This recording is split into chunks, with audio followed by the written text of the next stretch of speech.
Сайн байцгаана уу? Сансармаа байна. За өнөөдөр би та бүхэнд өөрийнхөө өдөр тутамд нууцладаг 5 зүйлээ хуваалцах гэж байна. Нэгдүгээрт нь утасныхаа кодыг нууцладаг. Яг тэгэхээр орчин үед бол гар утас гэдэг бол хувь хүний айгүй чухал хэрэглээ. Зарим хэрэгтэй хэрэггүй зураг, за тэмдэглэгээ, мессеж гэдэг юм уу хувийн зүйлүүд их байдаг учраас утасныхаа кодыг бол нууцладаг. Хоёрт нь гэх юм бол би ер нь их нууцтай хадгалдаг. Найзуудынхаа надад итгээд ярьсан зүйлийг нь бол өстой хинт хэлэхгүй байхыг маш их хичээдэг.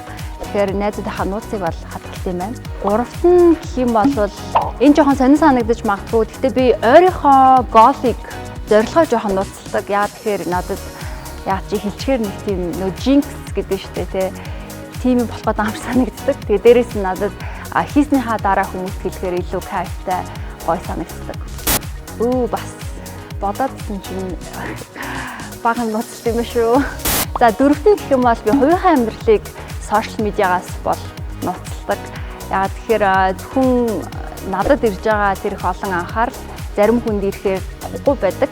Тийм болохоор би эргэн тойрныхоо хайртай хүмүүсийнхаа тэр хүслийг нь хүндлээд нууцладаг байгаа. За тавт нь гэх юм бол энэ айгүй чухал дансныхаа дугаарыг нууцладаг. Одоо орчин үед бол маш их олон төрлийн заллин, скам, интернетээр болон интернетийн бус орчинд явагдаад идэг. Тэгээ зарим нэг вебсайт руу орохоор ингээд одоо банкны дугаар асуудаг. Би бол хизээч гэж банкныхаа дугаарыг хийдэггүй. Тэгээд саяхан бас надад нэг сонин одоо тийм с жиг бүхий үйл явдал тохиолдсон.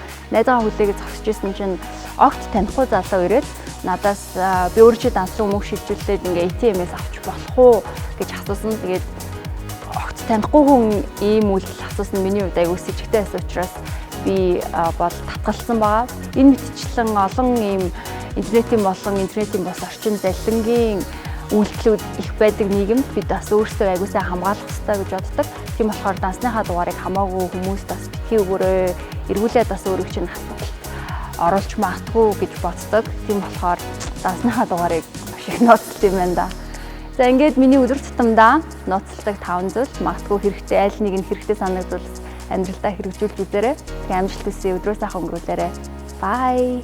Нэгтлэх тусам аюулгүй. Санхүүгийн лувраас сэргийлье.